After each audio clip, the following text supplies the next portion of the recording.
ಬಟ್ಟೆ ಒಗ್ಸಿದ್ದು ಅದಕ್ಕೆ.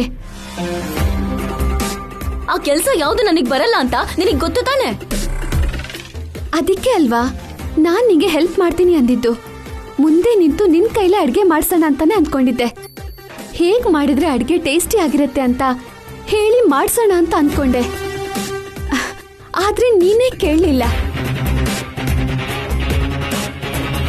ಬಟ್ಟೆ ಒಗೆಯೋ ವಿಷಯದಲ್ಲೂ ಕೂಡ ಅದೇ ಆಯ್ತು. ನಾನ್ ಹೇಳಿದ್ರು ನೀನ್ ಕೇಳಲಿಲ್ಲ. ನಿನ್ನ ಹೈಲೈಟ್ ಮಾಡೋಣ ಅಂತ ನಾನ್ ಟ್ರೈ ಮಾಡ್ತಿದ್ರೆ ನಿನ್ನಷ್ಟಕ್ ನೀನೇ ಡಿಗ್ರೇಡ್ ಮಾಡಿಸ್ಕೊಂಡೆ, ಇನ್ಸಲ್ಟ್ ಮಾಡಿಸ್ಕೊಂಡೆ.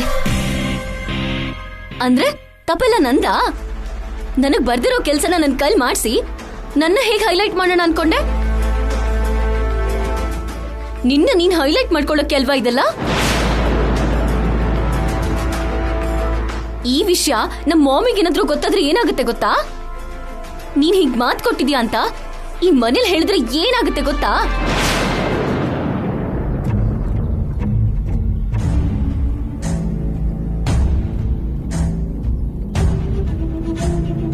ನೀನಿನ್ನೂ ನನ್ನ ಸರಿಯಾಗಿ ಅರ್ಥ ಮಾಡ್ಕೋತಿಲ್ಲ ಹಾರಿಕಾ.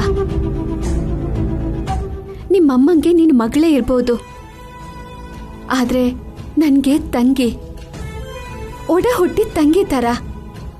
ನಿಂಗೆ ಅವಮಾನ ಆದ್ರೆ ನನ್ಗೂ ಅವಮಾನ ಆದ ಹಾಗೆ. ನೀನ್ ಬೇಜಾರ್ ಮಾಡ್ಕೊಂಡ್ರೆ ನಾನು ಬೇಜಾರ್ ಮಾಡ್ಕೊಂಡ ಹಾಗೆ. ನಿಂಗ್ ಗೌರವ ಸಿಕ್ಕಾಗ್ಲೇನೆ ನನ್ಗೂ ಗೌರವ ಸಿಕ್ಕ ಹಾಗೆ. ಈ ಡೈಲಾಗ್ನೆಲ್ಲ ಬೇರೆ ಯಾರಿಗಾದ್ರೂ ಹೇಳು, ನನ್ ಕಿವಿಗೆ ಹೂವಿಡಕ್ ಬರ್ಬೇಡ. ನನ್ನ ಹೈಲೈಟ್ ಮಾಡ್ತೀನಿ ಅಂತ ನಮ್ಮ ಮಾಮ್ಗೆ ಮಾತ್ ಕೊಟ್ಟಿದ್ಯಾ.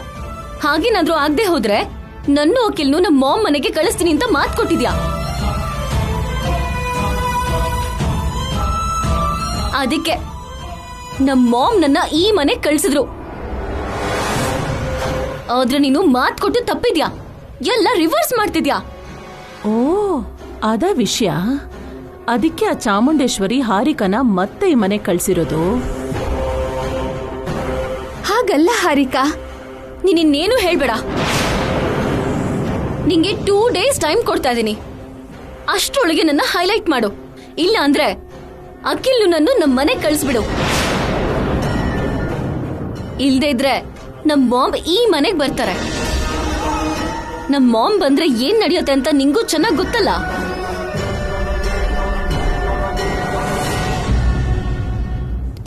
ಬೇಡ ಹಾರಿಕಾ, ನಾನು ಪ್ರಯತ್ನ ಪಡ್ತೀನಿ, ನಿನ್ನ ಹೈಲೈಟ್ ಮಾಡ್ತೀನಿ. ಹಾಗಾಗದೆ ಹೋದ್ರೆ ಅತ್ತೆ ಜೊತೆ ಮಾವನ್ ಜೊತೆ ಮಾತಾಡಿ ನಿನ್ನೂ ಅಖಿಲ್ನು ನಿಮ್ ಮನೆ ಕಳಿಸ್ಕೊಡ್ತೀನಿ. ನಿಂಗೆ 2 days ಟೈಮ್ ಇದೆ, ಜಸ್ಟ್ 48 hours. ನೆನ್ಪಿಟ್ಕೋ.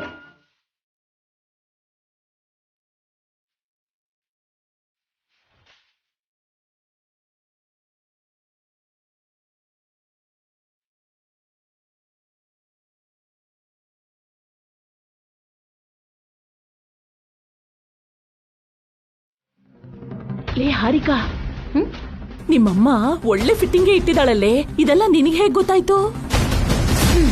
ಈಗ ತಾನೇ ನಮ್ ಮಾಮ್ ಕಾಲ್ ಮಾಡಿ ಹೇಳಿದ್ರು. ಹಾ, ಇವಾಗಿರುತ್ತೆ ಆ ವಸುಗೆ.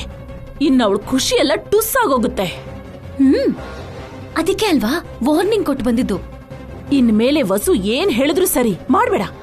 ಹಾಗೇನಾದ್ರೂ ಮಾಡ್ಬೇಕಾಗ್ ಬಂದ್ರೆ ಆ ಕೆಲ್ಸನ ಹಾಳ್ ಮಾಡ್ಬಿಡು. ಬೇಕು ಅಂತ ಎಲ್ರ ಕೈಲೂ ಬೈಸ್ಕೋ. ಹೌದು, ಹಾಗ್ ಮಾಡಿದ್ರೆ ನನ್ ಹೈಲೈಟ್ ಆಗಲ್ವಲ್ಲ. ಅಯ್ಯೋ ಮಂಕದಿನೇ, ಆ ಪಾವನಿ ವಸು ಇರೋವರೆಗೂ ನೀನಿಲ್ ಯಾವತ್ತೂ ಹೈಲೈಟ್ ಆಗಲ್ಲ. ಅಖಿಲ್ನ ಕರ್ಕೊಂಡು ನಿಮ್ ಮನೆಗ್ ಹೋಗ್ಬಿಡು, ಅಲ್ಲಾಗ್ತೀಯ ಹೈಲೈಟು. ಇಲ್ಲೇ ಇದ್ರೆ ಆಮ್ಲೆಟ್ ಆಗಿ ಹೋಗ್ತೀಯ. ಹಾ,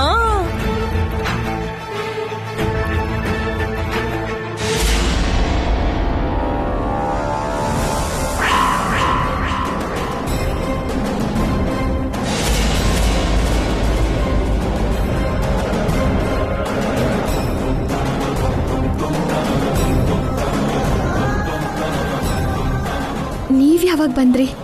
ಏನದ್ಕೆ? ಹಾರಿಕನ ಹೈಲೈಟ್ ಮಾಡಬೇಕು ಅಂತ, ಇಲ್ಲಾಂದ್ರೆ ನನ್ನೂ ಅವಳನ್ನು ಅವ್ರ ಮನೆಗೆ ಕಳಿಸ್ಬೇಕು ಅಂತ ನಮ್ಮತ್ತೆ ನಿಮ್ಮ ಹತ್ರ ಮಾತು ತಗೊಂಡಿದ್ರಾ?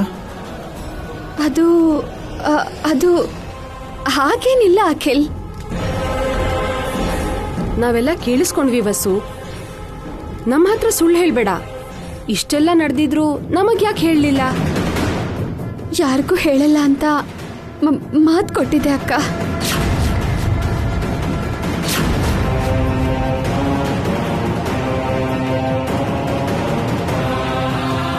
ನಿಮ್ಮ ಹತ್ರ ಹಾಗೆ ಮಾತಾಡೋದಕ್ಕೆ ಅವ್ರು ಯಾರತ್ಗೆ?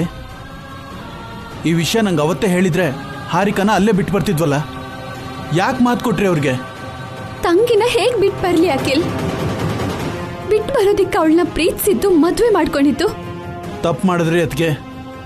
ಅವಳು ನಿಮಗೆ ಒಂಚೂರು ಗೌರವನೇ ಕೊಡ್ತಿರ್ಲಿಲ್ಲ. ಏಕವಚನದಲ್ಲಿ ಮಾತಾಡ್ತಿದ್ಲು, ನಿಮ್ಮನ್ನ ಹೆದರಿಸ್ತಿದ್ಲು. ಪರವಾಗಿಲ್ಲ ಅಖಿಲ್, ಅವಳು ನನ್ನ ತಂಗಿ. ಅವಳೇನಂದ್ರೂ ಬೇಜಾರಿಲ್ಲ ನಂಗೆ. ಇಲ್ಲ ವಸು, ಹಾರಿಕಾಗೆ ಬುದ್ಧಿ ಕಲಿಸ್ಬೇಕು. ಅವಳಿಗೆ ತಿಳುವಳಿಕೆ ಬರೋ ಹಾಗೆ ಮಾಡ್ಬೇಕು. ಈ ಮನೇಲಿ ಹಾರಿಕಾ ಕೆಲಸ ಮಾಡದೇ ಇದ್ರೆ ಯಾವ ಪ್ರಾಬ್ಲಮೂ ಇರಲ್ಲ ಅಕ್ಕ. ಅವಳು ಎಲ್ಲಿಗೂ ಹೋಗ್ಬಾರ್ದು. ಅವಳು ಏನ್ ಬರುತ್ತೆ ಅಂತ ಕೆಲಸ ಮಾಡಬೇಡ ಅಂತಿದ್ರೆ ಅದಕ್ಕೆ. ತಾನಾಗೆ ಜವಾಬ್ದಾರಿ ತಗೊಳ್ಬೇಕೆ ಹೊರತು ಎಲ್ಲರ ಹತ್ರ ಗ್ರೇಟ್ ಅನ್ಸ್ಕೊಳ್ಳೋದಕ್ಕೋಸ್ಕರ ಯಾವ ಕೆಲಸನೂ ಮಾಡಬಾರ್ದು. ಹಾರಿಕಾ ಮೆಂಟಾಲಿಟಿ ನನಗೆ ಚೆನ್ನಾಗಿ ಗೊತ್ತು. ಅವಳಿಗೆ ಕಷ್ಟ ಆಗ್ಬಾರ್ದು, ಆದ್ರೆ ಹೆಸರು ಬರಬೇಕು. ಹಾ, ಒಂದ್ ಕೆಲ್ಸ ಮಾಡೋಣ ವಸು. ಹಾರಿಕಾ ತನಗ್ ತಾನೇ ಈ ಮನೆ ಬಿಟ್ಟು ಹೋಗಲ್ಲ ಅನ್ನೋ ಹಾಗೆ ಮಾಡೋಣ. ಅವಳ ತವ್ರ ಮನೆ ಅವಳ ಮನೆ ಅಲ್ಲ ಅಂತ, ಈ ಮನೆನೇ ಅವಳ ಮನೆ ಅಂತ ಅವಳು ಒಪ್ಕೊಳ್ಳೋ ಹಾಗೆ ಮಾಡೋಣ. ಹಾರಿಕಾಗೆ ಈ ಮನೇಲಿರೋದು ಇಷ್ಟ ಇಲ್ಲ ಅಕ್ಕ. ಅವಳು ಯಾವತ್ತೂ ಹಾಗೆ ಒಪ್ಕೊಳ್ಳಲ್ಲ. ಹಳೇ ವಸು ತರ ಯೋಚನೆ ಮಾಡಿ ನೋಡು. ನೀನು ಹಾರಿಕಾ ಕೈಲಿ ಹಾಗೆ ಅನ್ನಿಸ್ಬೋದು, ನಿನ್ ಕೈಲಾಗುತ್ತೆ.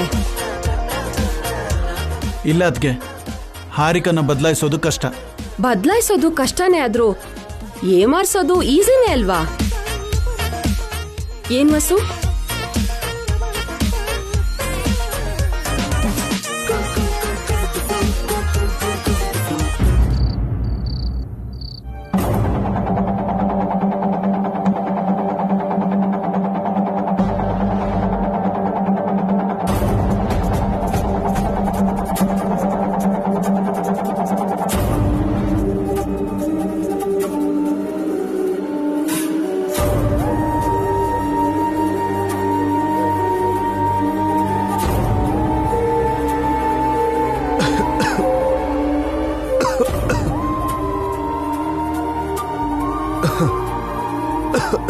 ವಸೂರೆ, ಸ್ವಲ್ಪ ನೀರು ಕೊಡಿ.